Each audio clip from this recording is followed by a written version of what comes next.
ফুরাত নদী, যেই নদীর তীরে হযরত হোসাইন রাদিয়াল্লাহু তাআলা আনহুকে কর্তন করা হয়েছিল, শহীদ করা হয়েছিল, এবং কি তাহার আওলাদ ৭২ জন সাহাবী তাদেরকে তারা নির্মমভাবে হত্যা করেছিল, সেই প্রান্তরের নাম হচ্ছে ফুরাত নদী। এই ফুরাত নদীর পানি, যে পানি নবী করিম সাল্লাল্লাহু আলাইহি ওয়াসাল্লামের কারণে সৃষ্টি হয়েছে, সেই পানি তারা বন্ধ করে দিয়েছিল নবীর আওলাদের জন্য। সেদিন সকলে পানির পিপাসায় কাতর ছিল, কিন্তু তারা তাদেরকে পানি পান করতে দেয় নাই। কত পশু পাখি খাইছে, কত কুকুর বিড়াল শৃগালে খাইছে, সবার জন্য পানি খাওয়ার আদেশ ছিল, সবাই পানি খাইতে পারছে। দুঃখের বিষয়, নবীর আওলাদ, যে নবীর কারণে পানি আমরা পাইছি, যে নবীর কারণে পানি সৃষ্টি হয়েছে, সেই নবীর আওলাদদেরকে পানি পান করতে দেয় নাই। আজকে বাংলার বিশ্বের বুকে তাকিয়ে দেখেন, হাজারো মানুষ রয়েছে, তারা আমাদের মতন লেবাসদারি, টুপি পরে, পাগড়ি পরে, পাঞ্জাবি পরে, নিজেদেরকে আলেম দাবি করে।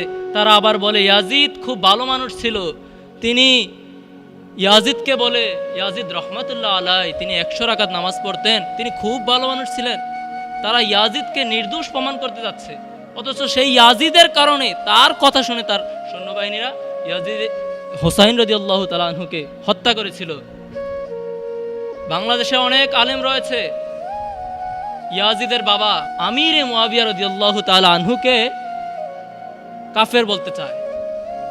অর্থাৎ আমিরে মুয়াবিয়া রাদিয়াল্লাহু তাআলা আনহু রাসূলের একজন প্রিয় সাহাবী ছিলেন, সেটা নিয়ে তাদের কোনো মাথা ব্যথা নেই। আমিরে মুয়াবিয়া রাদিয়াল্লাহু তাআলা আনহু রাসূলের একজন প্রিয় সাহাবী, তাকে কাফের ফতোয়া দেয়, সেটা নিয়ে তাদের কোনো গায়েও লাগে না, সেটা নিয়ে কোনো কথাই তারা বলে না। অথচ হযরত হোসাইন রাদিয়াল্লাহু তাআলা আনহুকে যে হত্যা করেছে, নির্মমভাবে কর্তন করেছে, পানি খাইতে দেয় নাই, জুমার দিন তারা নামাজ পড়েছে, আমাদের মতো মুসলমান নামাজও পড়েছে, রোজাও রাখে, দাড়িও আছে, মাথায় টুপিও আছে, অথচ দেখেন তাদের ভিতরে নবীর মহাব্বত নেই, নবীর প্রতি প্রেম ভালোবাসা নেই।